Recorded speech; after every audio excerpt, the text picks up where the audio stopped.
ரங்கேரி தம்புள்ளை சர்வதேச கிரிக்கெட் விளையாட்டரங்கில் நேற்று ஞாயிற்றுக்கிழமை நடைபெற்ற இரண்டாவது சர்வதேச T20 கிரிக்கெட் போட்டியில் இலங்கையை 83 ஓட்டங்களால் இலகுவாக வெற்றி கொண்ட பங்களாதேஷ் தொடரை 1-1 என சமப்படுத்தியது. இப்போட்டியில் சகல துறைகளிலும் இலங்கை பிரகாசிக்க தவறியதுடன் துடுப்பாட்டத்தில் இருவர் மாத்திரமே 20 அல்லது அதற்கு மேற்பட்ட ஓட்டங்களை பெற்றனர். லிடன் தாஸ், ஷமீம் ஹுசைன் ஆகியோரது சிறப்பான துடுப்பாட்டங்களும் ரிஷாட் ஹுசைனின் துல்லியமான பந்துவீச்சும் பங்களாதேஷை வெற்றியடைய செய்தன. பங்களாதேஷினால் நிர்ணயிக்கப்பட்ட 178 ஓட்டங்களை வெற்றி இலக்காக கொண்டு பதிலுக்கு துடுப்படுத்தாடிய இலங்கை 15.2 ஓவர்களில் சகல விக்கெட்டுகளையும் இழந்து 94 ஓட்டங்களை மாத்திரம் பெற்று மோசமான தோல்வியை தழுவியது. ஆரம்ப வீரர் பெத்தும் நிசங்க, தஷன் சானக ஆகிய இருவரே 20 அல்லது அதற்கு மேற்பட்ட ஓட்டங்களை பெற்றனர். குசல் மெண்டேஸ் 8 ஓட்டங்களும், குசல் பெரேரா ஓட்டம் எதுவும் எடுக்காத நிலையிலும், அவிஷ்க பெர்னாண்டோ 2 ஓட்டங்களும், சதித் அசலங்க 5 ஓட்டங்களும் ஆகிய நால்வரும் துடுப்பாட்டத்தில் சோடை போயினர். இந்நிலையில் பெத்தும் நிசங்கவும் தஷன் சானகவும் அணியை மீட்டெடுக்க முயற்சித்தனர்.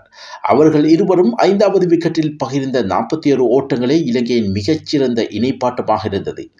பெத்தும் நிசங்க 32 ஓட்டங்களையும், தஷன் சானக 20 ஓட்டங்களையும் அதிகபட்சமாக பெற்றனர். மத்திய மற்றும் பின்வரிசையில் 3 ஒற்றை இலக்க எண்ணிக்கைகளுடன் ஆட்டமிழந்தனர். பந்துவீச்சில் ரிஷாத் ஹுசைன் 18 ஓட்டங்களுக்கு 3 விக்கெட்டுகளையும், ஷரீபுல் இஸ்லாம் 12 ஓட்டங்களுக்கு 2 விக்கெட்டுகளையும், முகமது சைபுத்தீன் 21 ஓட்டங்களுக்கு 2 விக்கெட்டுகளையும் கைப்பற்றினர். முன்னதாக இப்போட்டியில் முதலில் துடுப்படுத்தாடிய பங்களாதேஷ் 20 ஓவர்களில் 7 விக்கெட்டுகளை இழந்து 177 ஓட்டங்களை பெற்றது. பங்களாதேஷின் முதல் 2 விக்கெட்டுகள் 7 ஓட்டங்களுக்குள் வீழ்ந்தன. ஆனால் அணித்தலைவர் லிடன் தாஸ், தௌஹித் ஹரிதோய் ஆகிய இருவரும் 3வது விக்கெட்டில் 69 ஓட்டங்களை பகிர்ந்து அணிக்கு நம்பிக்கை ஊட்டினர். தௌஹித் ஹரிதோய் 31 ஓட்டங்களுடன் ஆட்டமிழந்த சூப்பர் நேரத்தில் மெஹதி ஹசன் மிராஸ் 1 ஓட்டத்துடன் வெளியேறினார்.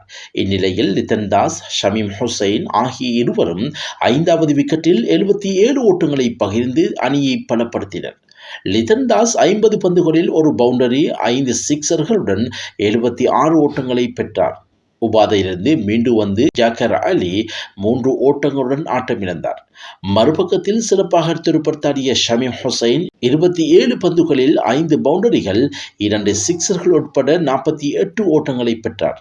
பந்துவீச்சில் பெர்னாண்டோ 31 ஓட்டங்களுக்கு 3 விக்கெட்டுகளை கைப்பற்றினார் என்பது குறிப்பிடத்தக்கது.